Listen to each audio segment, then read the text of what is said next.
자, 14강 하편 시작하도록 하겠습니다. 저희 강의는 도강은 16강까지 다 진행이 될 겁니다. 뭐 제가 일본 정치론에서도 말씀을 드렸는데 안 듣는 분도 계시니까 다시 한번 말씀드리면 이게 강의가요, 온라인 강의가 제가 왜 이제 녹화 강의를 하냐면, 일단 여러분들이 보시는 것도 좀 자유롭게 보실 수 있지만 강의 퀄리티 문제도 있습니다. 무슨 얘기냐면, 사실 3시간 동안 말을 하는 게 쉬운 건 아닙니다. 예를 들어서 비대면 강의를, 만약에 대면 강의를 하잖아요. 강의실에 제가 가서 여러분에게 강의를 하지 않습니까? 그러면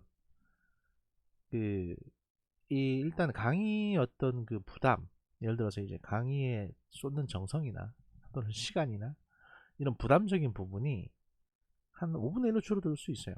왜냐면 저 그냥 관련 파일 이렇게 쭉 설명드리고, 그 다음에 여러분들이 이제 준비한 발표 자료 같이 보면서 여러분들의 발표를 듣고 거기다 이제 좀 보완해야 될 점 이런 것들을 코멘트 해주면 되고, 또 여러분들도 이제 각자 컴퓨터로 뭐 여러분 쇼핑을 한다든지 그 다음에 이제 여러분 하고 싶은 뭐 과제 또는 이제 강의 관련 참고 자료들을 보면서 강의를 듣겠죠, 그죠? 근데 그렇게 하다 보면 이게 리얼타임, 이게 실시간으로 진행되는 강의다 보니까 만약에 대면 강의를 하게 되면 훨씬 여러분한테는 강의 듣는 느낌은 올 수 있지만, 내가 대학교에 가서 강의실에 앉아서 강의를 듣는구나 싶은 생각 들겠지만 집중도가 많이 떨어집니다. 그리고 제가 강사가 강의하는 데 있어서도 뭔가 이제 얘기를 쭉 하다가 말이 좀 막히는 부분이 있으면 그냥 바로 건너뛰게 돼요. 왜냐면 거기서 막혀버리면 한없이 꼬이거든요. 그러니까 이제 일본 총리 얘기 하다가 뭔가 더 말하고 싶은 게 있는데 기억이 안 날 경우에 그냥 건너뛰어서 의회 얘기 바로 넘어가게 됩니다. 근데 이제 이런 녹화 강의 같은 경우에는 제가 멈추고 싶으면 멈출 수가 있잖아요, 중간에. 그래서 여러분들은 지금 한 3시간 이렇게 보는 거지만 실제로 전체 이 제작 시간은 한 6시간에서 7시간 정도 걸려요. 이 3시간짜리 하나 만들려면. 왜냐면 얘기하다가 중간에 말이 걸리거나 이건 좀 확인해 봐야겠다 싶으면 멈추고 확인을 해본 다음에 다시 여러분들한테 얘기해 주는 경우가 많거든요. 그래서 이제 사실 녹화 강의가 훨씬 더 힘듭니다. 힘든 거는. 게다가 실시간 강의 같은 경우에는 시간이 정해져 있으니까 그냥 어쨌든 3시간 이렇게 쭉 채우면 되니까, 쉬는 시간 포함해가지고 그럼 그냥 물 흘러가듯이 갈 수 있는데, 이 녹화 강의는 어쨌든 다 완성한 거를 갖다 한정식처럼 다 완성한 음식을 여러분한테 올려놓는단 말입니다. 그러니까 실시간 대면 강의나 또는 실시간 줌 강의는 여러분하고 저하고 삼겹살집에 가서 삼겹살을 굽는 거라고 보시면 돼요. 그러면 이게 앞에서 굽잖아요, 이렇게. 그래서 여러분 이거 먹는 거 아닙니까? 그러면 굽는 과정이 약간 막 시끌벅적하고 뭐 그렇지만 이제 같이 참여하는 거니까 여러분들은 마치 즐겁게 같이 식사했다라고 착각을 하게 됩니다. 근데 실제로 여러분 입에 들어가는 건 삼겹살이랑 김치 몇 쪽밖에 없어요. 근데 이제 한정식 집에 가면, 남도 한정식 집 이런 데 가면 다 만들어서 한 상을 갖고 들어오거든요. 다 만들어져, 그러니까 심지어 고기도 다 구워가지고 맛있게 구워서 다 잘라가지고 들어옵니다. 그다음에 이제 여러분하고 저하고 먹는 시간만 있는 거야. 우리가 만드는 시간이 아니라. 그럼 먹는 시간은 되게 짧지 사실은. 근데 엄청 배부릅니다. 뭐 잔뜩 차려놨기 때문에. 녹화 강의는 그런 겁니다. 한정식 같은 거예요. 그런데 이제 이게 제 시간에 안 올라온다, 또는 뭐 내용이, 사실 내용 욕하는 사람은 별로 없어요. 왜냐면 전 내용은 자부하거든요. 근데 제작 시간이 너무 오래 걸리다 보니까 제 시간에 못 올라가는 경우가 종종 있습니다. 그렇다고 지금 뭐 15강에 할 거를 13강 할 거를 15강 뒤로 미룰 수는 없잖아요. 그런 문제들 때문에 사실 좀 밀리는 건데, 근데 이제 그거 가지고 자꾸 민원이 들어오다 보니까 주로 한 사람이 넣더라고요, 그것도. 저희 지금 이 강의에서 민원 얘기하는 거 아닙니다. 여기 이 강의는 민원 넣는 사람이 없어요. 근데 제 알기로는 없는데, 다른 과목에서 이제 꼭 한 사람이 좀 자꾸 그러는데,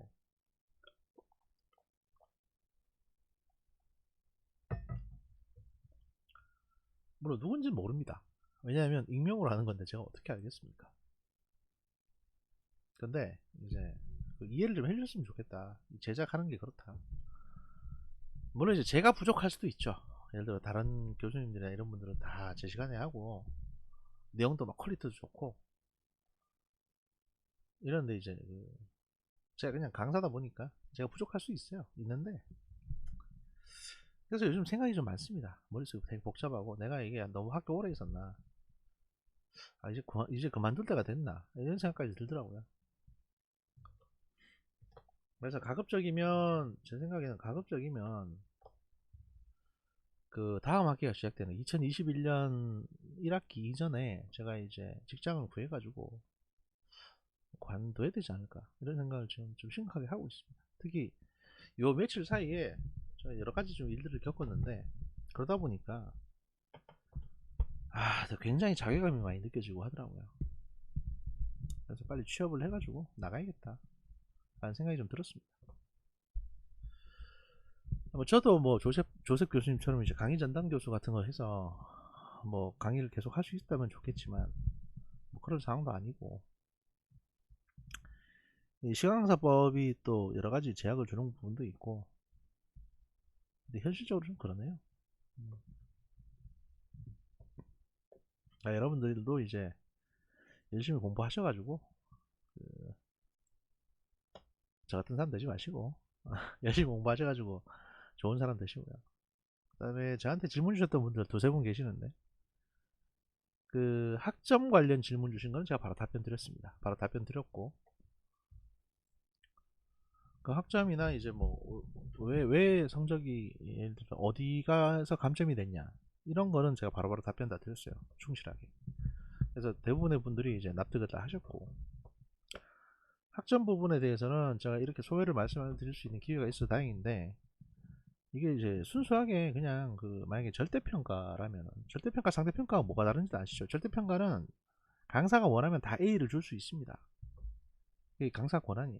근데 상대평가는 A를 받을 수 있는 사람이 40%뭐 이렇게, 물론 상대평가 1, 2, 3, 4형에 따라서 또 달라지긴 하는데, 저희가 지금 적용하고 있는 상대평가 4형에 따르면 A를 받을 수 있는 사람이 전체 40% 정도 됩니다. 나머지는 뭐 B, C, D, E, F 중에 임의로 주는 건데, 저는 그게 너무 싫더라고요. 특히 어떤 부분이 제일 싫으냐 하면, 사실 채점을 주게 하잖아요. 그러면 여러분들은 수준이 다 비슷합니다. 물론 이제 더 뛰어난 분도 계시고 그렇지 못한 분도 계시는데, 그건 어디까지나 이제 그 글 쓰는 방식이나 또는 자료 조사를 해본 경험이나 이런 것들의 차이지, 사실은 여기 한양대까지 들어왔으면 기본적으로 다 뛰어난 인재들이라고 보시면 돼요. 그런데 이제 그 중에서 어떤 주제에 대해서 잘 썼다, 못 썼다, 또는 이제 뭔 좀 아쉽다, 이렇게 해가지고 1, 2, 3점 차이가 나서 순위가 갈리는 겁니다. 그리고 이제 그게 너무 첨예하다 보니까 100점부터 시작해서 99점, 98점 사이에 엄청 몰려 있으면 이 97점 받고도 빗불이 돼야 되기 때문에 자동으로 점수가 89점으로 깎여버리는 사람이 생겨요. 이건 진짜 안타깝죠. 근데 이것조차도 저는 사실 뭐 그냥 그럴 수 있다고 생각합니다. 왜냐면 상대평가니까.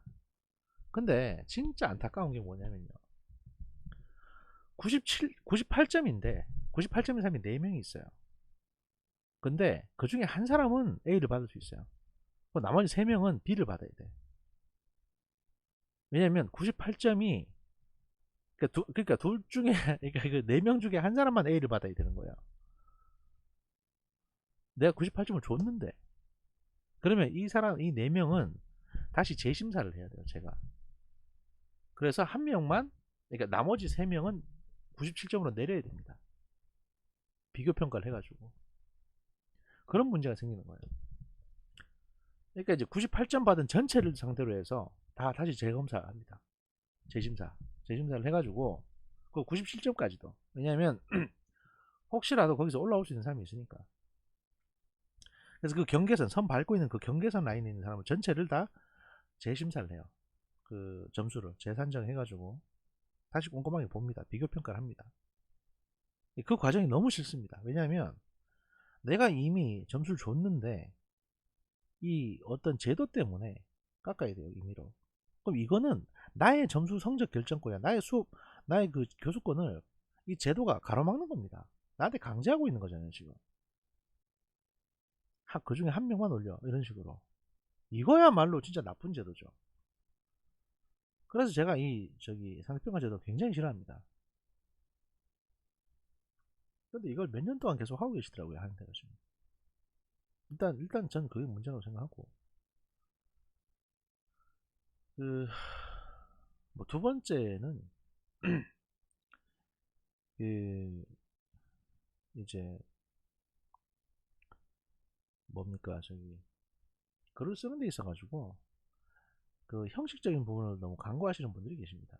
그러니까 내가 내 생각만 쓰는데 너무 집중하다 보니까 참고 문헌이나 각주라든지 또는 서론, 본론, 결론의 이제 세부 구성이라든지 이런 것들을 너무 간과하시는 분들이 계세요. 근데 그러시면 절대평가할 때는 그마저도 다 검토해서 읽어가지고 뭐 내용 괜찮으면 점수 잘 줬는데, 상대평가할 때는 그런 걸 세세하게 잘 챙긴 사람들로부터 점수가 그만큼 깎이는 겁니다. 비교평가했을 때. 형식적인 면도 일단 보니까. 그 다음에 이제 마지막 한 가지는 제가 누차 계속 말씀드렸던 건데, 어떤 부분에 대해서 조사보고 리포트를 쓰라고 하니까 그걸 자꾸 조사보고서 같이 생각을 하시는 경우가 많아요. 근데 조사보고서라고 하더라도 사실관계를 나열하는 게 아닙니다. 그 안엔 여러분의 아이디어나 판단이나 생각이 들어가 있어야 되는데, 그게 눈에 떠들어지게 안 보이면 없는 거하고 마찬가지인 거예요. 예를 들어가지고 어떤 그 사실관계 쭉 나열하고 그 다음에 뭐 참고문헌을 각주를 붙이지 않습니까? 그런데 그 어떤 전체 문단 내에 전부 다 각주가 붙어 있으면, 그럼 여러분 생각은 도대체 어디 있는 겁니까? 심지어 어떤 분은 결론에도 각주가 붙어 있더라고요. 참고문헌이 들어가 있고. 제가 형식만 보는 게 아니라 내용을 다 꼼꼼하게 읽어보는데도 불구하고 이 결론이 안 보이면, 그러니까 여러분의 생각이 안 보이면 이거는 논문이 아니라, 논설문이 아니라 설명문에 불과한 겁니다. 설명문은 필요가 없습니다. 왜냐면 제가 그 내용을 몰라서 여러분들한테 보고서로 쓰라고 한 게 아니었거든요. 그냥 구글에 검색만 하면 나와요. 그 인클로저 운동이라든지 뭐 러다이트 운동이라든지 이런 것들은 검색하면 나오잖아요.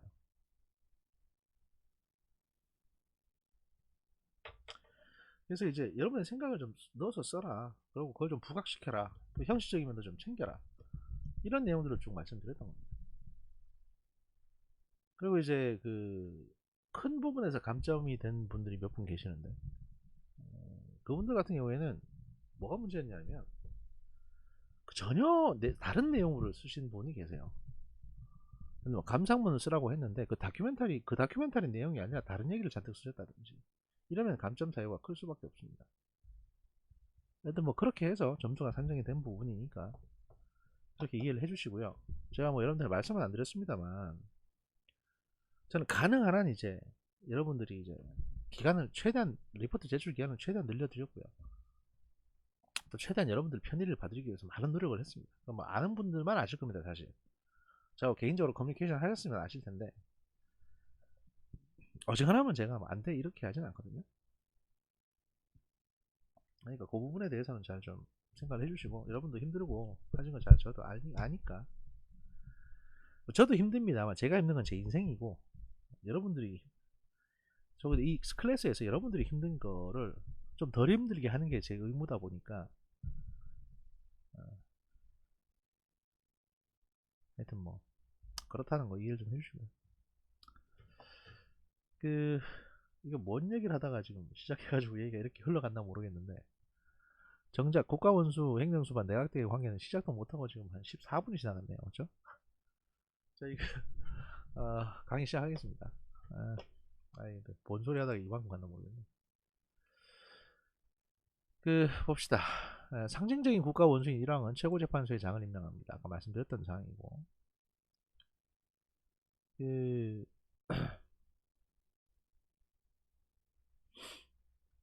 내각의 지명에 근거해서 의례적인 절차로 임명을 하는 것이어서 1항에게 완전한 최고재판소의 장 임명권이 있다고 볼 수는 없습니다.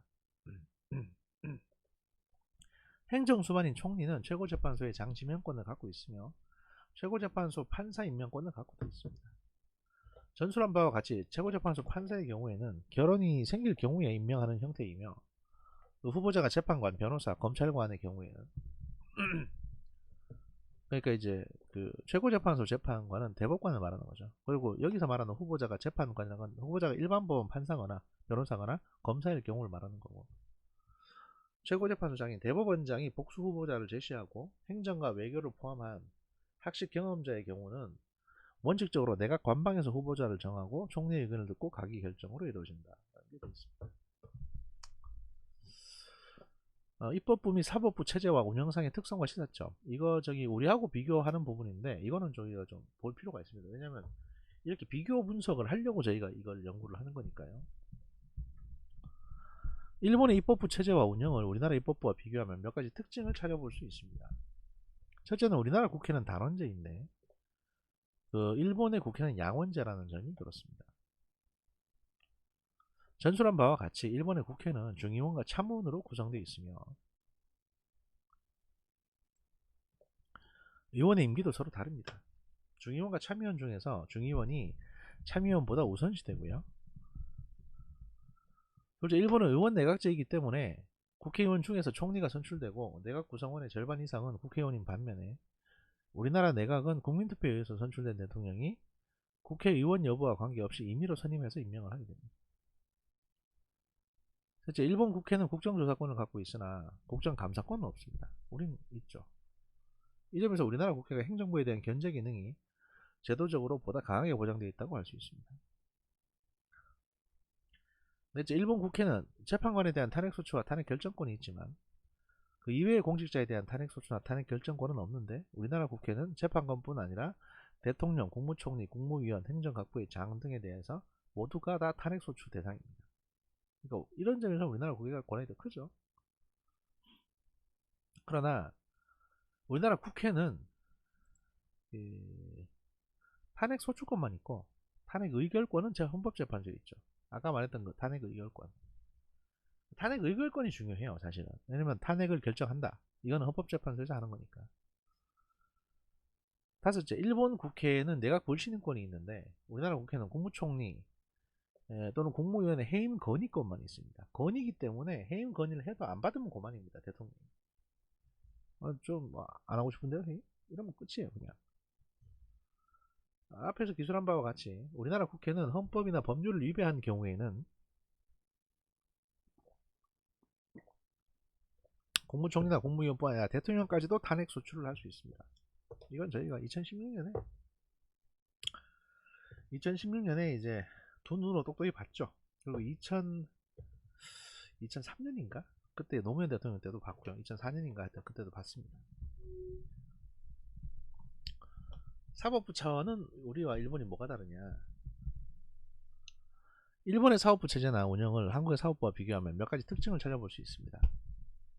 일본에서 모든 사법권은 최고재판소와 하급재판소에 속하며 특별재판소 설치를 인정하지 않습니다.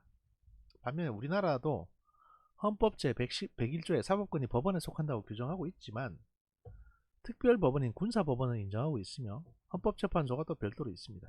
근데 이거는 일본이 군대가 없기 때문에 일본에 군대가 없는데 군사법원이 있는 게 이상하죠. 그래서 그런 거고요. 헌법재판소는 이제 일본이 만약에 그 평화헌법이라고 하는 그 현재 일본 헌법을 개정을 하게 되면, 개정이 가능해지면 일본도 헌법재판소 설치를 심각하게 고민하고 있다는 얘기 들었습니다. 그 위헌법률 심판을 우리나라에서는 헌법재판소가 하지만 일본에서는 이제 재판소, 법원이 맡고 있습니다. 그러니까 이게 최고재판소인 이제 일본의 그 일본판 대법원이 이걸 맡고 있고요. 하급심에서도 하는 경우가 있습니다. 우리나라 대법원의 대법원장과 대법관은 판사, 검사, 변호사가 아닌 사람도 임용이 가능하도록 하고 있습니다. 근데 이제 보시면 좀 이상하긴 한데 이게 무슨 내용이냐면 대법원장이나 대법관은 판사나 검사나 변호사가 아닌 사람도 가능하다. 다만 변호사 자격이 있어야 된다 라고 하고 있습니다. 그러니까 변호사 자격은 있어야 돼요, 무조건. 판사가 되려면, 특히 대법원장이나 대법관이 되려면. 근데 일본의 그 최고재판소, 일본 대법원 같은 경우에는 변호사 자격이 없는 사람한테도 가능하도록 열어뒀습니다. 그래서 이제 앞에서 말한 것처럼 대학의 법학 교수, 그 다음에 일반 행정 공무원이나 외교관도 최고재판소 재판관이 될 수 있습니다. 이게 우리하고 가장 큰 차이점이죠. 그러니까 아무나 판사가 될 수 있는 거예요. 물론 이제 학자거나 뭐 공무원이거나 외교관이거나 이런 경우에 해당되는 거죠. 그래서 이 시사점에 대해서 이 일본하고 한국의 어떤 시스템의 차이 부분에 대해서 소위 시사점을 통과해서 보면, 우리나라는 대통령이 이제 국가 원수이면서 행정부 수반이고, 일본은 국가 원수는 일왕이고 행정부 수반은 총리입니다. 그리고 한국은 이제 입법부와 행정부 관계가 비교적 권력 분립 성격이 강하다고 할 수 있는데, 일본은 입법부와 행정부 관계는 상대적으로 권력 융합적인 성격이 강하다고 볼 수 있습니다. 행정부 내에서만 본다면 우리나라는 대통령이 강한 영향력을 가지고 있고 행정각부에 대한 통제력을 갖고 있는데 반해서 일본의 행정각부는 총리로부터 다소 분권적인 권한을 갖고 있습니다. 다만 이제 2000년대 이후로 총리와 내각 기능을 강화해 오고 있습니다. 왜냐하면 총리가 너무 이렇게 뭐 다른 각부 장관들하고 같이 동등한 관계다 보니까, 야, 이거 이래가지고 안 되겠다. 좀 강한 어떤 그 총리 권한을 좀 강화시켜야 되는 거 아니냐, 이런 얘기가 나왔고, 또 하나는 이제 개인적인, 그러니까 국무총리 하는, 그러니까 일본에서 총리하는 사람들의 개인적인 캐릭터가 좀 강해진 사람들이 많이 나왔어요. 한 대표적인 게 이제 2000년이라고 하면 고이즈미 주니치로, 굉장히 개성이 강한 사람이죠. 고이즈미 총리부터 시작해서 다 한 성격 하는 사람들이 총리가 되다 보니까 이제 권한도 좀 막강한 권한을 갖고 싶은 거예요, 사실. 야, 내가 한국 대통령은 이런 것도 하는데 나 왜 못해? 야, 이것도 할 수 있게 해줘. 라는 식으로 이제 좀 일본을 바꾸려면 총리가 강해야 된다. 강한 리더가 강한 일본을 만든다. 뭐 이런 얘기를 하면서 이제 점점 자기들 권한을 강화시키는 겁니다. 그게 후임 총리들에게도 그대로 먹혀가지고 총리의 어떤 그 인사권, 또 각 부처 통제권, 이런 것들이 점점 더 강해지고 있는 추세입니다.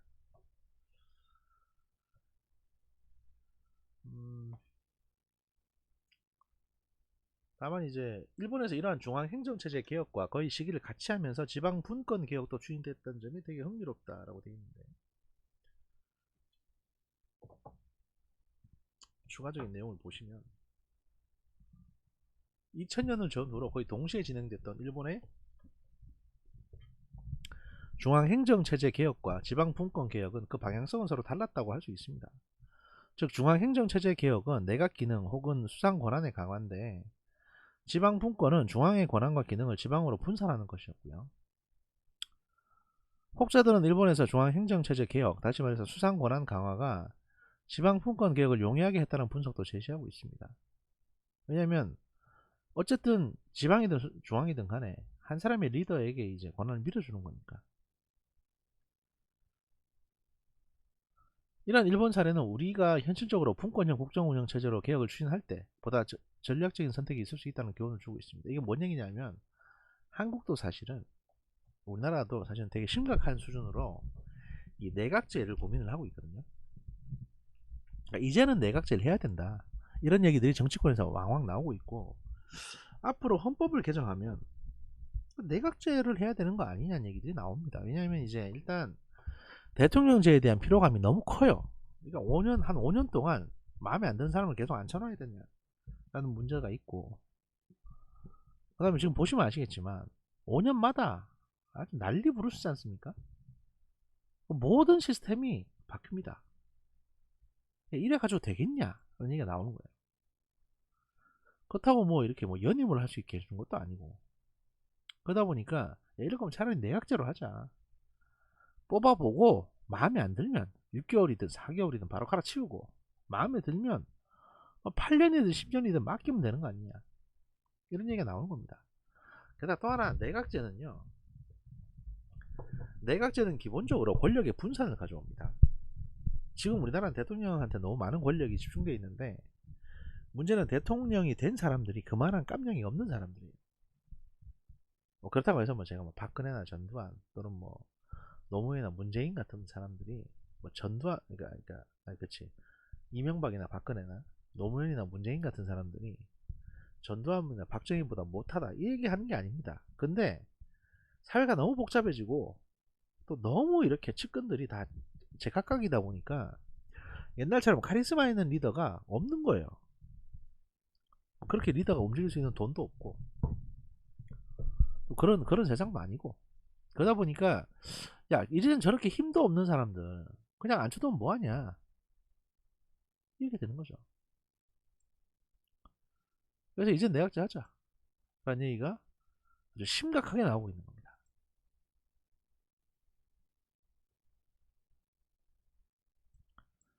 하여튼 뭐 이런 일본의 사례들은 우리가 현실적으로 교훈을 주고 있고 다시 말해서 정부 형태를 분권형으로 개편하는 게 지방 분권 개혁을 하는데 오히려 부정적으로 작동할 수도 있다는 점을 생각하지 않을 수 없다는 것이고요. 일본 사례가 보여주는 것처럼 지방 분권 개혁이 강론으로 들어가면 적지 않은 저항을 만날 수 있는데 분권형 정부 형태가 그러한 저항을 막아내는데 오히려 힘을 발휘하기 어려운 체제일 수 있기 때문에 그렇다고 한다면 분권형 정부 형태로의 개혁과 지방 분권 개혁을 동시에 추진하기보다는 지방 분권 개혁을 먼저 하고 중앙행정체제의 분권화를 추진하는 게 현실적이지 않냐라는 얘기를 하는 겁니다. 그러니까 이게 그 발언권이 많은 사람들이 많으면 일이 다 추진 안 되니까 강력한 대통령제가 있을 때 그 지자체, 지방자치제하고 이제 그 지자체 관련 부분을 싹 정리를 해버리고 또 중앙정부도 흩어가지고 내각제처럼 하는 게 낫지 않냐 뭐 얘기하는 거예요.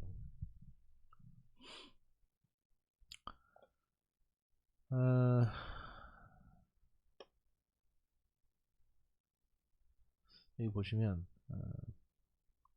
우리와 유사하게 중앙집권형 국가던 일본이 어떻게 지방 분권을 확대해 왔는지를 살펴보면 많은 구체적인 시사점을 얻을 수 있을 것이다.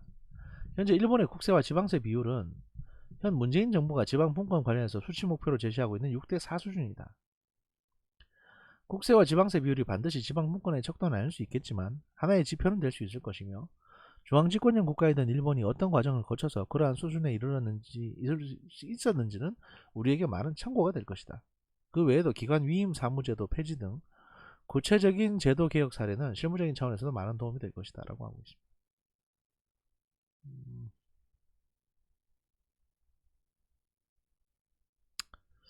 그 다음에 이제 프랑스를 보도록 하겠습니다. 이거 다른 장으로 넘어가지 않고 연결해서 바로 볼게요. 그냥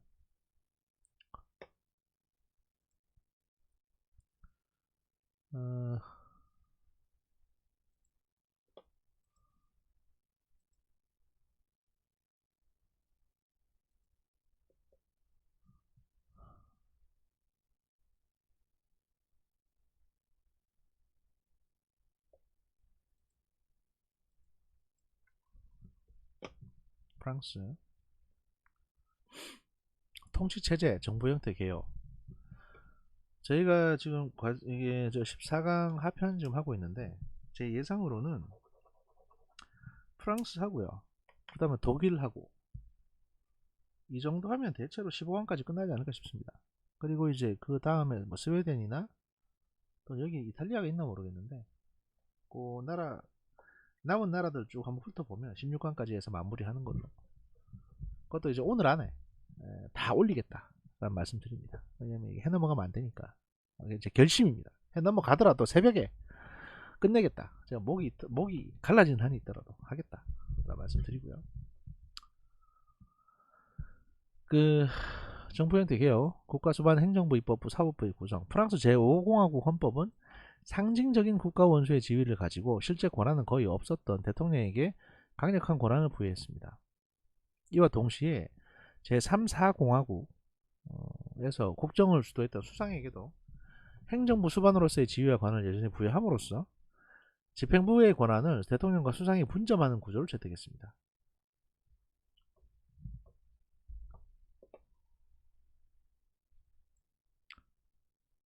그 실제로 이제 그 국정 운영하는 관행을 보면 이제 5공화국 초기부터 80년대 중반까지 국민에 의해서 직접 선거로 선출된 대통령이 국정을 주도하고 수상은 대통령에 종속된 채 헌법이 보장한 권한을 행사하지 못했습니다. 그러나 이제 강력한 대통령 중심제 행태의 국정 운영은 대통령이 속한 정파가 하원 선거에서 승리할 경우에만 가능하고 대통령이 속한 정당과 하원의 다수당이 다른 don고 정부 하에서는 대통령의 권한은 제한되고 수상이 국정을 주도하는 의원내각제 형태로 국정 운영 방식이 변화하게 됩니다. 행정부와 입법부의 관계는 행정부의 우위가 두드러진 편이 많고요. 입법부가 행정부를 압도했던 제3, 4공화국 시기에 전국 혼란을 방지하기 위해서 제5공화국은 의회를 무력화하고 행정부의 권한을 대폭 강화합니다. 이거 프랑스 5공화국 얘기입니다. 한국 5공화국 얘기 아니고요. 근데 한국 5공도 그랬죠. 프랑스 헌법은 권력 분립과 관련해서 상권 분립보다 이권 분립에 가까운 모습을 보이고 있습니다. 프랑스의 사법권은 넓은 의미에서 집행권에 포함이 되고 있고요. 그래서 사법부가 집행부에 속한다는 사실이 사법부의 독립과 중립성을 저해한다는 의미는 아닙니다, 사실은. 왜냐하면 이제 사법부는 사법부대로 그 독자적으로 일을 하긴 해요. 그리고 프랑스도 대통령제긴 한데 굉장히 강한 지방자치를 하고 있거든요. 그러니까 이게 이제 원래 프랑스의 어떤 뭐 니스니 리옹이니 이런 많은 주들이 다 별개 각각의 도시국가였기 때문에 중앙집권이라고 하기가 좀 애매합니다. 프랑스는. 다양한 규정과 관행들이 사법권의 독립성과 중립성을 담보하고 있습니다. 중앙정부와 지방정부의 구성 및 관계. 프랑스는 절대 공주제 이후에 강력한 중앙집권의 전통을 가지고 있습니다. 하지만 이게 이제 그 조선시대의 중앙집권이라기보다 그 지방 호족들이 각 도시국가를 강력하게 장악을 하고 중앙에는 이제 그 호족들과 어떤 가까운 또는 호족들의 지지를 얻은 왕이 있는, 그러니까 약간 그 태조 왕건 같은 스타일의 이제 지방 중앙집권이었습니다. 최근에 지방 분권을 지속적으로 추진하고는 있지만 그 단일 국가의 테두리 내에서 국가가 지방의 권한을 이전하는 방식으로 하고 있습니다. 지방 분권이 본격적으로 추진된 것은 사회당 정부가 출범한 이후인 1982년부터이고 우파 정부에서도 지방 분권은 중요한 국정 과제였습니다. 2003년 헌법 개정을 통해서 개별법에 포함되었던 지방 분권과 관련된 중요 내용들을 헌법에 명시함으로써 보다 강력한 그 추동력을 확보하게 됐고요. 프랑스의 지방자치단체는 3개 계층으로 구분이 되고 있습니다. 그 기관 통합형으로 기구를 구성을 하고 있고요. 지방 분권을 본격적으로 실시한 이후에도 지방행정체계와 마찬가지로 3계층으로 구성된 국가의 지방조직이 존재합니다. 여기 보시면 이제 국가 및 행정수반과 내각 이렇게 나눠지는데, 대통령을 일단 보겠습니다. 프랑스 대통령 선출 방식. 프랑스 대통령 선거에 입후볼 수 있는 연령의 하한선은 23살입니다. 그러니까 원칙적으로 23살이면 대통령 선거에 나갈 수 있다는 얘기예요. 확실히 혁명의 나라답죠. 상하원 의원 그리고 지방의원 등 선출직 중에 500명 이상의 추천을 받아야만 입후보가 가능하고요. 그 1962년 이후에 프랑스 대통령은 국민들의 직접 선거로 선출됐습니다. 의원 내각제 성격이 강했던 제3공화국과 제4공화국 시절에는 의회에서 대통령을 선출을 했고, 1958년 제5공화국이 출범할 당시에도 다양한 선출직 의원들 8,000여 명으로 구성된 선거인단에 의해서 선출되는 간접선거 방식을 채택을 했었는데, 그 1962년에 국민투표에서 헌법 개정을 통해서 국민들의 직접 선거로 선출하는 걸로 대통령 선출 방식을 변경함으로써 대통령의 정통성과 위상을 강화하려고 했습니다. 그 결과 지금처럼 직접 선거로 대통령을 뽑고 있죠. 대통령 선거는 2차 투표를 결선 투표라는 다수 대표제 방식이 적용됩니다. 이건 지난 강의에서 저희가 그 단순 다수대 또 결선 투표제 이런 거 말씀드리면서 설명을 다 드렸던 부분이죠. 1차 투표에서 유효 투표에 절대 다수를 획득한 자가 나오면 1차 선거에서 선거가 종료되지만, 그렇지 않을 경우에는 상위 득표자 2명을 대상으로 2주 간격의 2차 투표를 실시를 해서 최다 득표자가 대통령으로 선출됩니다.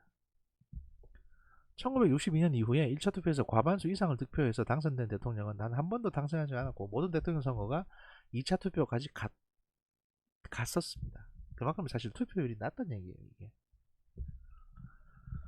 이게 국민들이 막 관심이 없는 거죠.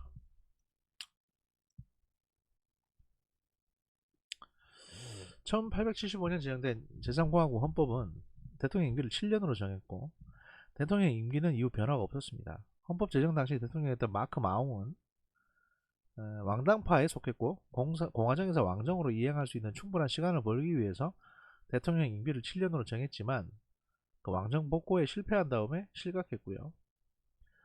그 이후에도 대통령 임기는 변함없이 7년으로 유지가 됐습니다. 왜냐하면 일단 7년이 오묘한 숫자거든요. 이게 왜냐하면 5년은 너무 짧아요. 근데 10년은 너무 길어요. 그러니까 미국 대통령도 8년을 하니까 약간 우린 7년 단위로 7년으로 할까? 그래서 이제 7년이 된 건데 이걸 아무도 바꾸려고 하지 않습니다. 제공화국 헌법도 대통령 임기를 7년으로 정했고 연임에 대한 제한도 존재하지 않습니다. 이것도 웃긴데 연임을 몇 번을 하든 상관없습니다. 근데 프랑스 대통령보다 인기가 없으니까 연임 못하죠. 근데 국가원수의 임기가 너무 길다는 비판이 지속적으로 제기됐고 특히 재선을 하는 경우에 통치기간이 왕정시대 군주에 버금가는 문제가 생깁니다. 그러니까 7년 하고 나서 만약에 그 새로 선거를 했는데 또 당선이 된다. 그럼 14년을 하는 거잖아요. 14년. 그 재선에 성공한 대통령들 보면은 보시면 미테랑, 드골 10년, 미테랑 14년, 자크 시락 총리가 이게 몇 년이냐? 5년, 한 7년. 근데 재선을 했는데도 이제 중간에 떨어지긴 했지만 이게 너무 길다 보니까 그 일반적으로 왕은 한 10년에서 한 20년 사이에 통치를 했거든요. 그러면 이게 뭐냐 이래가지고 80년대 이후에는 동고정부를 자주 경험하면서 대통령과 수상의 의견 충돌과 불협화음이 나오는 목소리 많이 나왔고요. 이래서 이제 대통령 임기가 좀 들쑥날쑥해집니다. 그러니까 임기는 7년인데 실제로 7년 못 채우고 나가는 사람들이 많다는 거죠. 제5공화국 초기에는 우파가 대통령 선거에서 승리하고 하원의 다수파를 차지했지만 81년 사회당 정권이 들어선 이후에 대통령의 출신 정파와 하원의 다수당이 다른 경우가 세 차례 발생했습니다.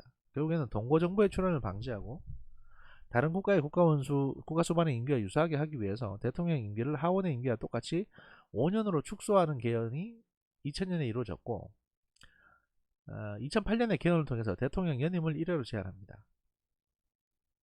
그래서 현재 프랑스 대통령의 임기는 5년이고요. 1회에 한해서 연임이 가능합니다. 그러면 10년 동안 대통령을 할 수 있는 거죠. 그리고 대통령 선거와 하원 의원 선거는 동일한 해에 실시됩니다. 이렇게 되면 그 하원에서 국무총리가 나오거든요. 그러니까 이제 대통령과 총리가 같은 임기로 시작을 할 수 있게 되는 거죠. 대통령의 권한, 그 대통령과 행정부라고 해서 대통령은 행정부의 수반인 수상을 임명하는 권한을 보유합니다. 과거에는 하원의 다수파가 됐는데 지금 이제 대통령이 임명을 합니다. 그 수상을 선택하는 것은 대통령의 재량권에 속하고 국회 동의를 얻는 등의 제약이 존재하지는 않습니다. 하지만 실제 관행을 보면 그 대통령이 속한 정당이 하원에서 다수파를 차지하고 있을 때는 수상을 임명하는데 별다른 제약을 받지 않고 자신의 의사에 따라 자유롭게 사람 뽑아요. 근데 대통령과 하원의 다수파가 다를 때, 예를 들어서 대통령은 뭐 민주당인데 하원의 다수파가 예를 들어 자한당이면 이렇게 되면 하원 다수파의 수장을 수상으로 임명해야 됩니다. 그래서 이제 수상은 예를 들어서 과거처럼 이렇게 만약에 어, 만약에 지금 같은 상황이라면 아니 지금 같은 상황인데 지금 같은 상황이 아니지 지금 같은 상황이 아니고 대통령은 지금 문재인 대통령인데 프랑스 대통령이 문재인 대통령인데 그 국회에서 다수파 하원에서 다수파가 자한당이라고 해봅시다. 자한당 지금 민주당이잖아요. 근데 그거 말고 자한당 국민의힘 당이라고 합시다. 그러면 총리는 누가 되냐? 김종인 씨가 총리가 되는 거예요. 그런 구조입니다. 미트랑 대통령이 80년에 자크 시락을 93년에 이제 발라디르를 수상으로 임명한 사례 그리고 97년 시라크 대통령이 조스팽을 수상으로 임명한 사례가 여기에 해당합니다. 그러니까 이게 여소야대 같은 일이 생기니까 이렇게 돼야 되는 거죠. 연립정권처럼 수상자를 내주는 겁니다. 그러니까 어떨 때는 프랑스 수상이 마치 그 국가 원숭이 것처럼 행동을 하고 발언권도 엄청 세고 이러는 게 대통령하고 정당이 달라서 그런데 의회에서는 또 다수파다 보니까 수상이 원하는 대로 일을 할 수 있는 거예요.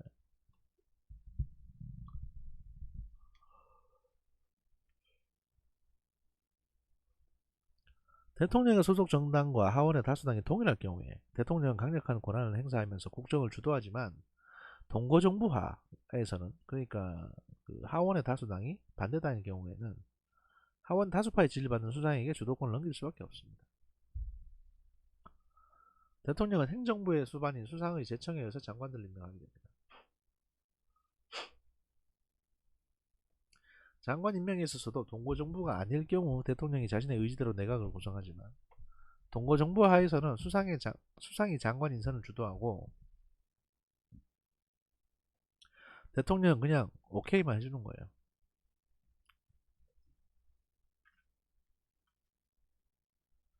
프랑스 대통령은 행정부와 군대의 고위직 임명과 관련된 일반적인 권한을 보유하고 있습니다. 그러니까 다른 나라에서 하는 것처럼 이제 뭐 장군이나 장관들, 뭐 장관 말고 차관들 임명할 수 있고요. 그 헌법 제 13조 3항은 국사위 위원, 그리고 레종 도네르 상원국 총재, 대사, 정부 특사, 회계감사원 감사관, 영토, 해외 영토 파견 정부 대표, 군 장성, 국가직 도지사, 교육감, 중앙부처 국장은 이제 국무회의 심의를 거쳐서 대통령이 임명한다고 규정을 하고 있습니다. 이런 것들이 대통령 임명직인 거죠. 그러니까 제4항은 추가적으로 국무회의 심의를 거쳐서 임명할 수 있는 직위를 조직 법률로 정할 수 있다고 했고, 이를 반영해서 58년 11월 28일 지정된 법률명령 제1호는 파기원 검찰총장, 그 항소법원 검사장, 회계감사원 검사역, 공공기관과 공기업의 장도 국무회의 심의를 거쳐서 대통령이 임명하고, 제2조는 국사원과 회계감사원 구성원, 사법관, 국립대 교수, 군 장교는 국무회의 심의 없이 대통령령으로 임명한다고 규정을 하고 있습니다.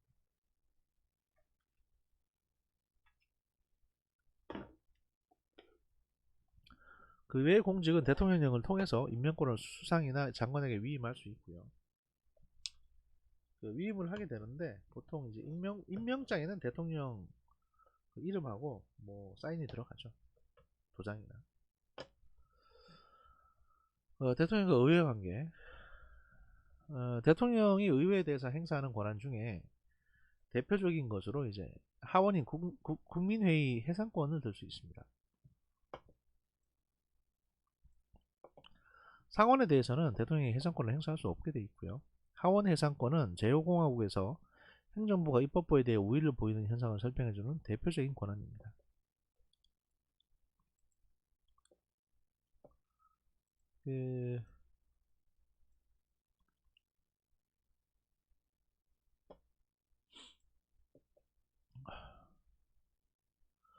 대통령은 수상과 상하원 의장의 자문을 받은 후에 하원이 해산을 선언할 수 있습니다. 다만 총선거가 실시된 1년이 경과하지 않은 시점에서 하원을 해산할 수는 없고요.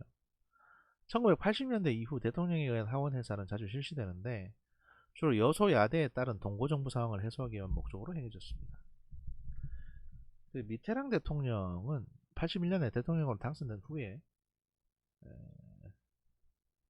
그리고 1988년 재선에 성공한 직후 하원을 해산했고 총선에서 승리해서 여소야대 상황을 타개했습니다.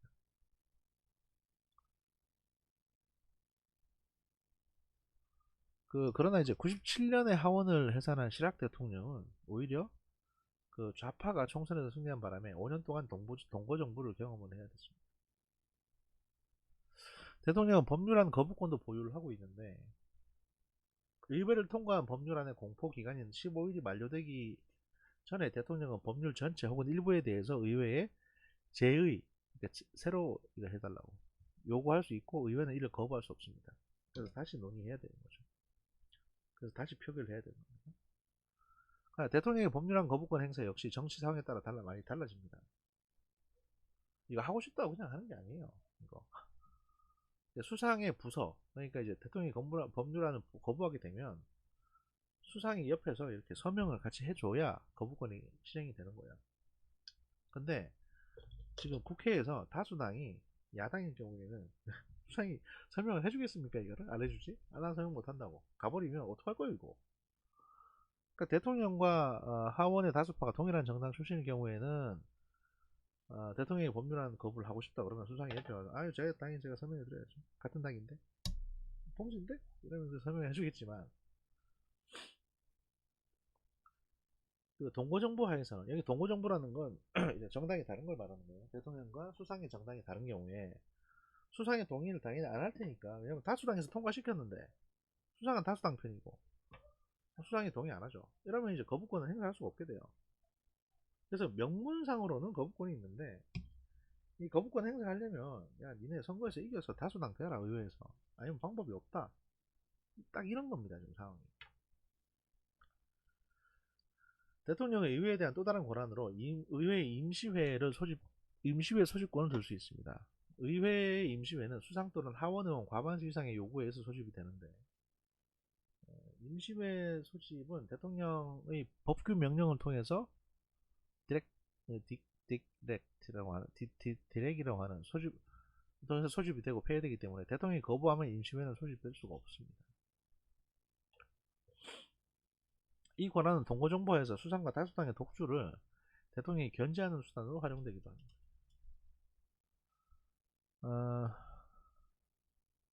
마지막으로 대통령의 의회에 대한 전통적인 권한으로 교서권이 있습니다. 교서. 이 교서는 편지인데요, 이게.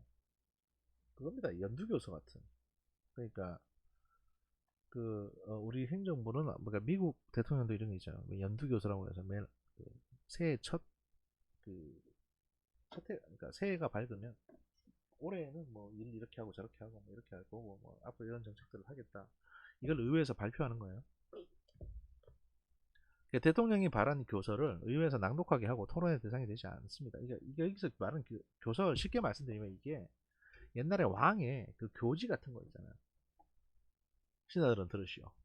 올해는 뭐 이렇게 노론을 혁파하고 어떻게 뭐 또 그러니까 농업을 장려하고 뭐 이렇게 할 것이며 뭐 대마도를 정벌하겠죠. 이러면 대마도를 이러면서 이제 신하들이 막 아니되옵니다 반대 뭐 이러잖아요. 근데 여기서는 신하들이 반대를 못 해요. 그러니까 의회에서 그냥 듣기만 해야 돼요 일단.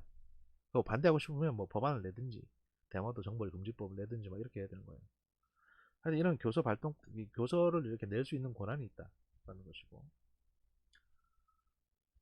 이렇게 서면으로만 대통령이 의회와 소통할 수 있었지만 2008년 개헌을 통해서 대통령이 상하원 합동의회에 출석해서 연설할 수 있도록 함으로써 직접 소통의 기회를 신설했다. 이게 2008년이나 돼서야 가능했다는 거죠. 이게 중요합니다. 우리는 이전에도 했는데. 프랑스 대통령과 사법부 관계를 보면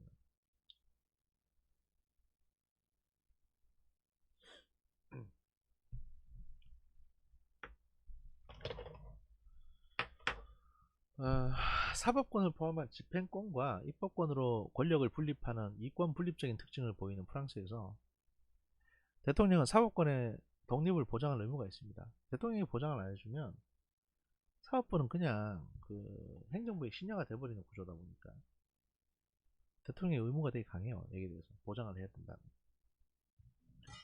또 의무가 강하다는 건 이거 잘못하면 탄핵될 수도 있는 겁니다.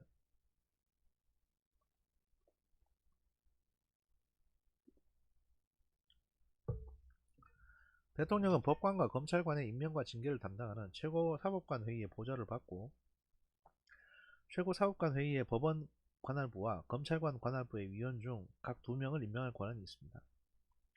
사법권과 관련해서 대통령은 사면권도 행사할 수 있고요. 그리고 대통령의 특별 권한. 먼저 대통령은 헌법 제16조 1항에 의거해서 공화국의 제도, 국가의 독립, 영토의 보전, 국제협약의 집행에 심각하고 직접적으로 위협을 받고 헌법에 의한 공권력의 정상적인 기능이 정지되는 경우에 수상, 양원의장, 그 다음에 헌법재판소장과 협의를 거친 후 비상대권을 발동할 수 있습니다. 사실 박정희 대통령이 이 비상대권에 꽂혔었거든요. 그래서 이게 이제 김기춘 씨가, 젊은 날에 김기춘 씨가 60년대 유신헌법 만들면서 이걸 갖다가 참고해가지고 긴급조치법, 이 긴급조치법을 만들었어요. 비상대권은 긴급조치법을 말하는 겁니다. 우리 식으로 말하면 긴급조치법이 돼요. 그래서 대통령령 1호 뭘 금지한다, 뭐 집회를 금지한다, 이렇게 나오는 게 이겁니다. 바로 꽂힐만 하지. 근데 프랑스 대통령이 갖고 있는 비상대권이라는 건요, 다 협의하에 나와야 되는 거고, 이거는 워낙 비상한 진짜 이 나라가 뭐 결단 나는 그런 상황에서 쓸 수 있는 겁니다. 그리고 이 밑바탕의 철학에는 그 프랑스 혁명으로 피를 흘린 수많은 사람들의 피와 땀이 여기에 고여 있는 거예요. 그런 거에 대한 어떤 위임을 다 받아가지고 비상대권이라는 게 존재하는 건데, 우린 그냥 생날로 그냥 갖다 박았죠. 비상대권이라는 기준. 이래서 욕먹었던 겁니다. 유신헌법. 비상대권을 발동할 경우에는 의회는 당연히 소집되고, 이 기간 동안 하원은 해산될 수 없습니다. 비상대권은 대통령이 자의적으로 행사할 가능성이 있기 때문에 2008년 헌법 개정을 통해서 견제 조항을 추가했어요. 없앤 게 아니라 견제 조항을 넣었습니다. 비상대권의 발동 기간이 30일이 경과하면 하원의장, 상원의장, 60여 명의 하원 또는 상원 의원은 헌법에 명시된 조건들이 여전히 충족되고 있는지에 대한 판단을 헌법재판소에 요구할 수 있고, 헌법재판소는 최단 시일 내에 이에 대한 의견을 공표해야 됩니다. 그러니까 대통령의 비상대권이 30일 넘어갔는데 이거 지금 계속 놔둬도 되냐? 이거 닫아야 되는 거 아니야? 이제 그만 비상령 그만 해야 되는 거 아니야? 라고 이제 헌법재판소에 물어볼 수 있다는 거죠. 헌법재판소는 여기에 대해서 의견을 제시해야 된다는 거고요. 대통령의 또 다른 고유 권한으로 국민투표 회부권을 들 수 있습니다. 대통령이 단독으로 국민투표에 회부할 수 있는 것은 아니고, 국민투표를 회부하기 위해서는 정부가 제안하거나 양원이 합동으로 제안을 해야 되며, 대통령은 이 제안에 따라 회부 여부를 결정을 하는 거예요. 근데 정부가 제안하는 거에 뭐 대통령의 강한 의지가 실린다고 봐야 되겠죠. 헌법 제11조 1항에 따라서 이렇게 되어 있고요. 따라서 국민투표 회부권도 동거정부하에서는 대통령이 행사하기가 어려우십니다. 수상이나 하원 다수파의 제안이 없으면 국민투표를 실시할 수가 없기 때문이고, 제5공화국 출범 이후에 10차례에 걸쳐서 국민투표가 실시됐고, 69년의 국민투표를 제외하고는 모두 가결됐습니다. 그러니까 국민투표는 사실 국민 전체가 다 알고 있는 어떤 정도 중요한 이슈에 대해서 국민투표를 걸게 되거든요. 그러면 어지간하면 통과됩니다. 왜냐하면 이 전체한테 의견을 물어보면 그렇게 돼요. 일반적으로 반대하고자 하는 사람들은 사실 이렇게 큰 단위에서는 소수이기 때문에 그렇습니다. 대통령 보좌기구를 보면 대통령 사무처가 있습니다. 이게 청와대 비서실 같은 거겠죠. 대통령 사무처는 각 부처와 긴밀한 관계를 맺으면서 국정을 총괄 조정하고 대통령을 보좌하는 역할을 수행합니다. 사무처장, Secretary of General, 이게 아마 불어일 텐데 이거는 Secretari에는 지네레 뭐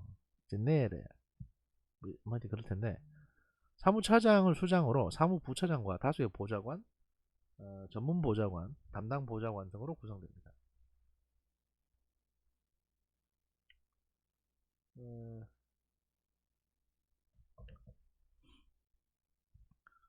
대통령과 하원의 다수파가 일치할 경우에는 대통령 사무처가 명실상부한 국정의 총괄 조정 기능을 수행하고, 대통령 사무처장은 국정의 2인자 역할을 하는 경우가 많지만, 여소야대의 경우인 동거정부하에서는 수상실에서 국정을 주도합니다. 그 다음에 이제 대통령 비서실이 있습니다. 대통령 비서실은 이제 비서실장의 책임하에 운영되고, 주로 대통령의 일정 관리, 수행, 경호, 언론 관계 등을 관장합니다. 그러니까 여기서 말하는 프랑스에서 대통령 비서실은 우리나라로 치면은 그 대통령 부속실 같은 역할을 하는 거고, 프랑스의 대통령 사무처가 사실은 한국의 대통령 비서실 역할을 좀 하고 있는 거예요. 그러니까 이제 이게 약간 좀 섞여 있는 게, 한국 같은 경우에는 이 두 가지 성격이 섞여 있다라고 보시면 돼요. 대통령 비서실에. 그 다음에 이제 특별참모부가 있는데, 이건 대부분 다 이제 군인들, 국방 분야 관련해가지고 대통령한테 이제 조언을 하는 이런 사람들이 있고요. 그 다음 수상과 내각 어떻게 구성되는지 보겠습니다. 선출 방식. 수상은 의회에서 선출되지 않고 대통령이 임명합니다. 헌법은 대통령이 수상을 임명한다고만 규정하고 그 이외의 조건을 명시하고 있지 않기 때문에 대통령의 재량권에 속한다고 할 수 있습니다. 대통령의 소속 정당과 하원의 다수파가 같은 경우 대통령은 수상 임명 시에 실제로 자기가 임명하고 싶은 사람 임명하면 되죠. 근데 동거정부에서는 현재로 하원 다수파의 수장을 임명을 해야 됩니다. 그러니까 동거정부 하에서는 예를 들어서 지금 문재인 정부 같으면, 근데 이제 국민의당이 국민의힘당이 한 180석을 얻었다. 이럴 경우에는 자 이제 수상을 임명하는데 누구로 하지요? 라고 이제 할 때 김종인 씨가 고개를 빳빳하게 들고 나 여기 있다고 이러는 거예요. 그 사람 뽑아줘야 된다는 거죠. 수상의 임기는 정해져 있지 않고요. 대통령은 수상의 임명권을 가지고 있지만 해임권은 보유하고 있지 않습니다. 이것도 웃긴 건데 자를 수가 없어요. 지가 관둬야 돼. 계속 가는 거지 뭐. 그러니까 하원에서 불신임을 의결하거나 본인 스스로 정부의 사퇴서를 대통령에게 제출한 경우에만 수상의 임기가 종료됩니다. 그러니까 대통령이 하원의 다수파를 장악하고 있을 때는 대통령과 수상은 종속 관계이기 때문에 통상 이제 대통령이 그 전날 문자나 이런 거 카카오톡 보내가지고 저 그냥 내일 사표 좀 내시면 좋겠는데 이러면 사표 내는 거죠. 근데 동거정부하에서는 하원의 해산이나 하원의 임기 만료에 따른 총선까지가 수상의 임기예요. 그러니까 국회의원 선거 새로 할 때까지는 총리를 내보낼 수가 없어요. 대통령이 아무리 총리가 미워도. 이게 이제 관건이 핵심이죠. 환장하는 거지 이게. 내가 저희가 너무 미운데 내보낼 수가 없어. 수상의 권한, 수상과 대통령. 대통령이 국가 원수이긴 합니다만 행정부의 수반은 수상이고요. 프랑스 헌법 제5조는 대통령은 헌법이 준수되도록 감시하고 공권력의 정상적 기능과 국가의 영속성을 보장하며 국가의 독립 및 영토의 보전 그리고 각종 조약의 준수를 보장한다고 규정함으로써 국정 전반을 관할한다는 점을 명시하고 있습니다. 근데 정부는 국가의 정책을 결정하고 추진하며 헌법 제20조 1항 수상은 정부의 활동을 지휘하고 국방에 대한 책임을 지며 법의 집행을 보장한다라고 또 규정이 되어 있기 때문에 수상 또한 정부의 운영을 책임지고 있음을 알 수 있습니다. 그러니까 이제 헌법상에 대통령도 국가 운영하고 수상도 국가 운영한다 라고 적혀 있는 거예요. 이러다 보니까 둘 다 해라 이게 되는 거죠. 사실 이게 제가 쭉 보다 보면서 느낀 점이 뭐냐면 프랑스는 헌법이 좀 문제입니다. 이 헌법이 되게 애매모호하게 지금 적혀 있는 부분들이 진짜 문제인데 이거를 좀 이렇게 교통정리하지 않으면 나중에 큰일 날 수 있다라는 생각이 갑자기 드네요. 프랑스 같은 경우는. 헌법은 진짜 아무렇게나 정하면 안 되는 거거든요. 그래서 굉장히 신중하게 규정들을 체크하고 내용들을 또 뭐 정하고 해야 되는 건데 프랑스는 이게 조금 대충 돼 있는 것 같다는 생각이 듭니다. 아니면 너무 누적되다 보니까 예전에 뭔가 좀 잘못된 균형감이 없는 헌법을 만들었던 거는 그냥 내버려 둬버리니까 이런 문제가 생기는 걸 수도 있고요. 이렇게 법을 이제 이렇게 그냥 대충 해서 방치를 하게 되면 무슨 일이 발생하냐면 이 법이 알아서 자기의 생명력을 유지하기 위해서 여러 변칙적인 상황을 만드는 경우가 있어요. 그리고 이제 그게 결국 법이 그렇게 만든다기보단 그 자리에 있는 사람들, 예를 들어서 실세 수상이 내가 실세 수상인데 법에 보니까 이렇게 좀 애매하게 적혀 있는데 그럼 나 이거 해도 되지 라는 식으로 막 나가는 경우가 생깁니다. 이러면 이걸 막지를 못하는 거예요.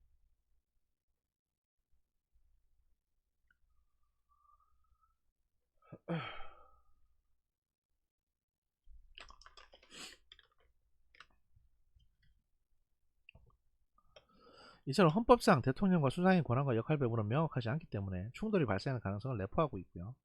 흔히 대통령은 외교와 안보 정책을 책임지고 경제, 사회 등 국내 정책은 수상이 관장하는 것으로 알려져 있지만 대외 정책과 국내 정책이 서로 밀접하게 연계되는 경우가 사실 대부분이죠. 그래서 명확하게 역할 구분을 하기가 굉장히 어렵습니다. 대통령의 관계에 있어서 수상이 가진 가장 중요한 무기는 부서권입니다. 이 부서권은 뭐냐면 이제 뭐 부사장, 부국장 할 때 부자예요. 그러니까 어떤 결정을 내려서 거기에 서명을 할 때 꼭 옆에 수상이 같이 서명을 해줘야 되는 일종의 동의권 같은 건데 대통령이 수상 임명, 국민투표 회부, 하원 해산, 비상 대권, 외교 의회 교섭 그 다음에 조약에 대한 위헌심사 제청권, 헌법재판관 임명권, 위헌법률 심사 제청권 이외의 권한을 행사할 때는 이런 권한 외의 권한, 수상 또는 관계장관의 부서가 필요하다라고 되어 있는 규정이 있습니다. 그래서 수상의 부서권은 대통령을 견제하는 중요한 수단으로 활용될 수 있습니다. 그러니까 앞에 말한 내용을 제외한 것들에 대해서 뭐가 할 때, 앞에 거는 대부분 다 좀 비상한 상황에서 쓰는 권한들이거든요. 그러니까 여기서는 대통령에게 독자적인 권한을 보호해 주는데, 그 이외에 예를 들면 뭐 그런 거 있죠. 뭐냐면 어, 어, 어, 재난자금 긴급 지원 같은 거, 이럴 때 야당에서 반대하면 안 되는 겁니다. 왜냐면 야당 총재인 수상이 설명을 안 해줄 테니까. 네, 그런 겁니다. 그러니까 반드시 뭔가를 하려면 수상이 옆에서 서명을 같이 해줘야 된다는 게 수상의 부서권이에요. 부서권. 부수적으로 서명할 권리. 대통령이 하원의 다수파를 장악하고 있는 상황에서 수상은 대통령에 대해서 종속적일 수밖에 없기 때문에 헌법 20조는 실효성을 상실합니다. 앞에 말한 부서권은. 근데 그 동거정부 하에서는 하원 다수파의 지지를 받는 수상이 국정을 주도하게 되기 때문에 이 부서권이 강력한 권한을 행사하게 됩니다. 강력한 위력을 발휘하는 거예요.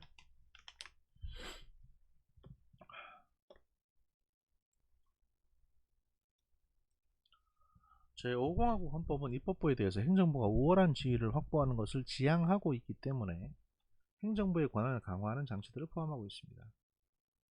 첫째, 이제 입법 절차적 측면에서는 정부는 의회와 마찬가지로 법률안 제출권을 보유하고 있습니다.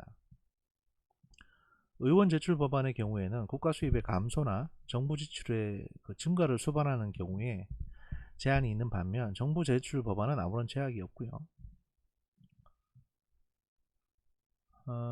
실제로 의원 입법에 비해서 정부 제출 입법 법률안과 법안 통과 비율이 압도적으로 높습니다. 그러니까 의원들이 보통 만드는 게 그 크게 예산 고민 안 하고 막 지르거든요. 그러니까 이제 뭐 무슨 저기 뭐냐, 실업자들한테 뭐 1억 주자 뭐 이런 법안도 있고 막 이러다 보니까 그런 건 통과가 잘 안 되고요. 정부에서 예산 범위에 맞춰서 설계한 법안들은 통과 비율이 좀 높은 편이고 그런 거죠. 현실적인 법안들이 이제 많이 통과된다. 그게 일반적인 국가에서는 그게 상식적인 활동이니까 뭐 그 정도 선에서 이해해 주시면 될 것 같습니다. 또 의원들도 그런 부분이 있는데요. 뭐냐면 걔들이 이게 통과될 거라고 생각하고 내는 게 아니고 그냥 자기가 이제 정치에 좀 이용하려고 자기 정치에 이용하기 위해서 그냥 막 지르는 경향이 좀 있어요. 그런 것들은 이제 실제로 언론 뉴스는 타고 보도로 이제 보도 나가긴 하지만, 그리고 이런 법안을 지금 이런 의원이 냈다더라 이러면서 막 화제가 되긴 하는데 그 법안이 통과되진 않습니다. 네. 왜냐하면 뭐 이런 걸 냈어 뭐 이렇게 되니까 보통.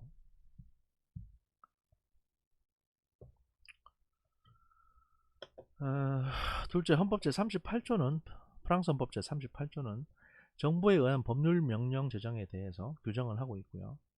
의회의 입법 영역에 속하는 사항들을 정부의 요청에 의해서 의회로부터 수권을 받는 경우에 일정 기간 동안 정부가 명령으로 정할 수 있도록 하는 제도입니다. 법률 명령 제도는 의회가 고유 권한인 입법권의 일부를 행정부가 행사하도록 위임하는 제도로서 그 의회의 권한 약화와 행정권의 강화를 가져오는 수단이기도 합니다.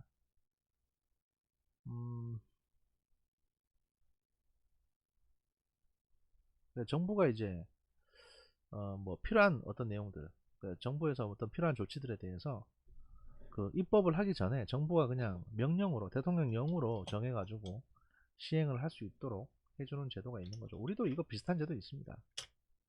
그 너무 긴급하거나 할 경우에는 그냥 대통령령으로 때려가지고 그냥 바로 실행하도록 하는 그런 것들이 있어요.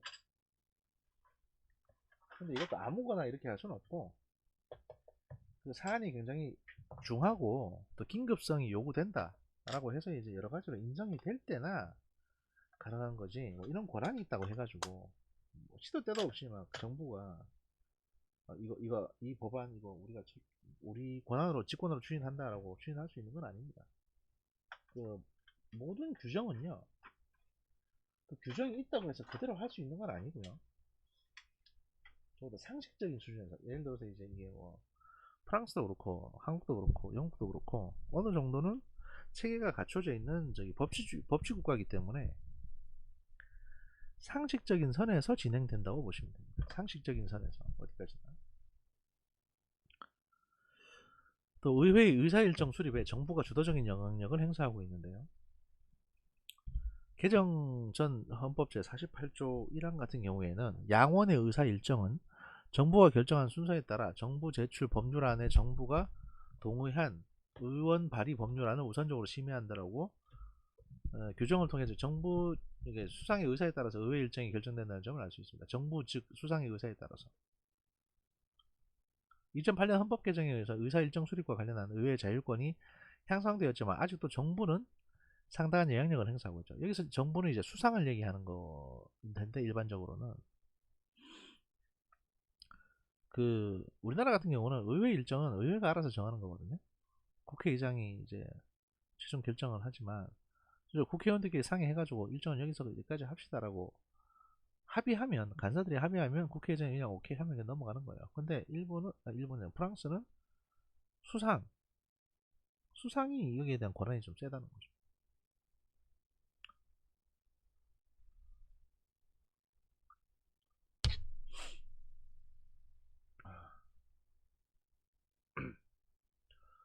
네 번째, 헌법 제43조 3항에서 규정하고 있는 일괄투표 제도 또한 수상의 입법에 대한 관여를 강화시키는 조항인데요. 이 제도에 따르면 정부가 상하원 중 법안을 심의 중인 하나의 원에 대해서 일괄투표를 통해서 표결을 요청하면 정부의 요구를 받아들여서 정부가 제안한 법률안과 의원이 제안한 법률안 중에 정부가 동의하는 법률안만 일괄적으로 투표를 해야 한다는 원칙입니다.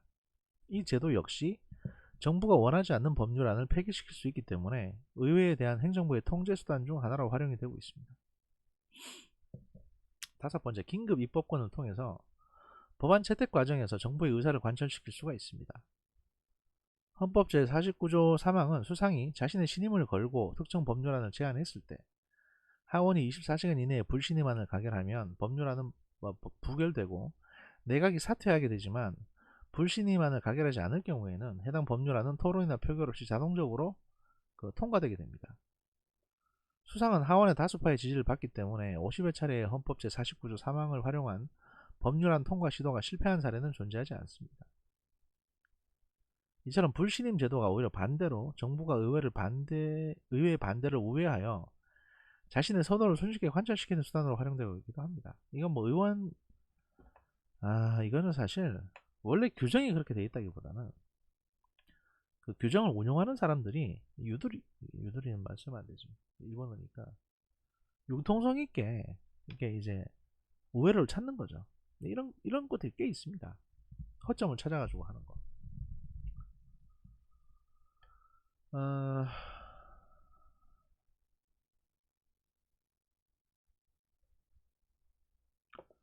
이처럼 긴급 입법권은 남용되는 경향이 있었고 이를 제한하기 위해서 49조 3항의 적용을 예산 법률안 또는 사회보장재원 조달 법률안, 그다음 회기당 1개의 정부 제출 법률안과 의원 발의 법률안으로 한정하는 규정을 추가했습니다. 긴급 입법권.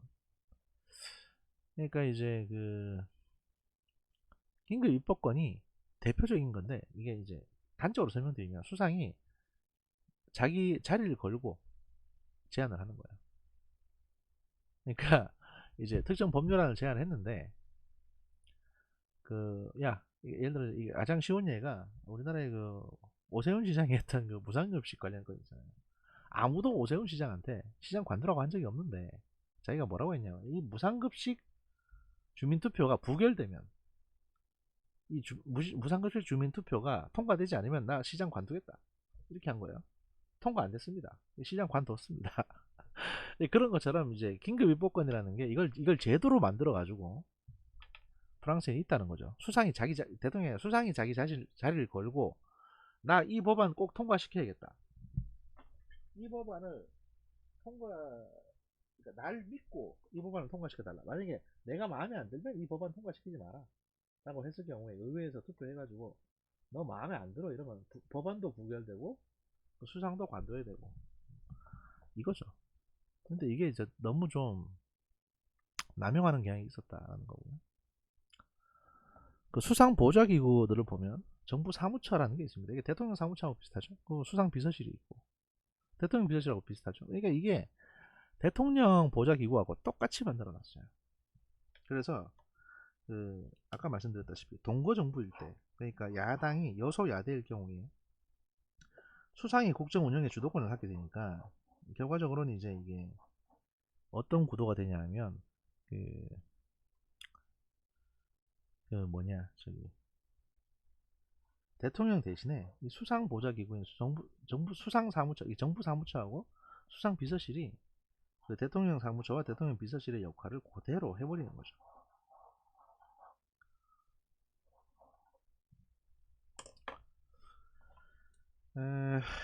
보시면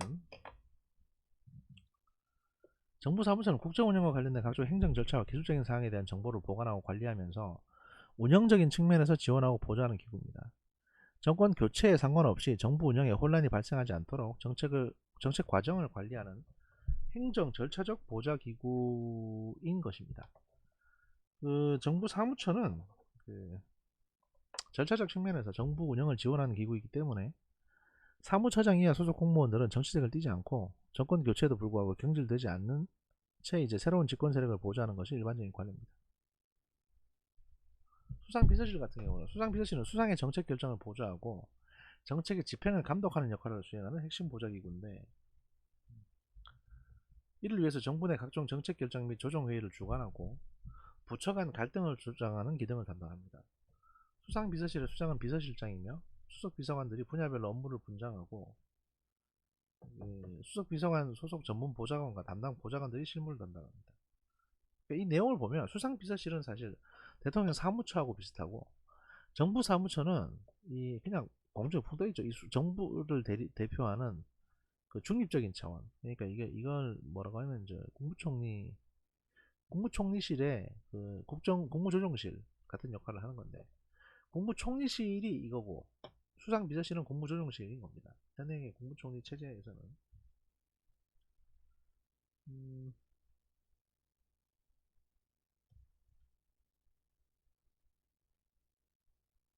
그리고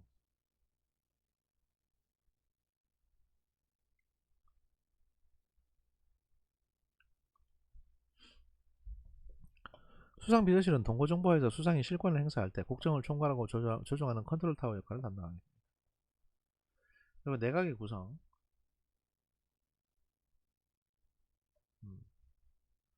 프랑스는 정부 조직법이 존재하지 않고 정부가 새롭게 구성될 때마다 처음 소집되는 국무회의에서 부처의 수와 부처 간 업무 분장을 공식적으로 결정합니다. 그러니까 이게 유동적인 거예요. 예를 들어서 교육부가 있는데 이 교육부가 다음 대통령이 중에는 없어질 수도 있는, 물론 교육부가 없어지진 않겠지만 예를 들면 그렇다는 얘기예요. 그만큼 이제 유동적입니다. 대통령이 수상을 임명하면 대통령과 수상이 협의해서 부처 수를 결정하고 동시에 장관 인선을 하게 됩니다. 장관은 수상의 제청에 의해서 대통령이 임명을 하고요. 다른 사항과 마찬가지로 대통령과 하원 다수파 소속의 정당이 일치하는 경우 대통령의 의도대로 되는 거고, 동고정부하에서는 수상 의도대로 되는 거고. 프랑스의 정부 조직과 관련된 특징으로는 정부 조직법이 존재하지 않아서 부처 수와 부처별 권한이 매우 유동적이고 자주 변화한다는 점을 들 수 있습니다. 근데 이게 뭐가 문제냐면요, 그 이쯤 되면 네? 이쯤 되면 그 정부 조직법을 만들기도 해야 되는데, 그렇잖아요. 만들기도 해야 되는데 걔도 안 만들고 있잖아 지금. 이게 사실은 꼰대질인 거야. 이게 꼰대질인데, 그 정부 조직법을 만들었다가 만약에 그 다음 대통령이 들어와서 나 내 맘대로 하고 싶은데 이렇게 되면 법을 없애야 되니까 그건 어렵거든요. 법을 만들기 쉽지만 없애는 건 되게 어렵습니다. 개정하는 것도 쉽진 않아요. 왜냐하면 선거에서 어떻게 될지 모르니까. 그러니까 이제 이렇게 그냥 유동적인 상태로 두는 거예요.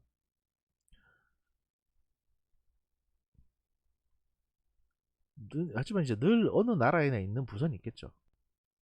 그 외의 부서들은 이제 필요할 때 만드는 거고. 근데 이렇게 되면 무슨 문제가 발생하냐면 그 밑에 그 공무원들은 어떻게 되냐고. 그래서 이제 그 부분을 지금 얘기합니다. 내각이 새롭게 구성될 때마다 정부 조직 개편이 추진돼서 조직 운영의 안정성이 떨어질 것으로 예측할 수 있지만 실제로는 안정성을 확보하고 있답니다. 왜냐? 하부 조직 단위의 개편은 이루어지지 않기 때문이다.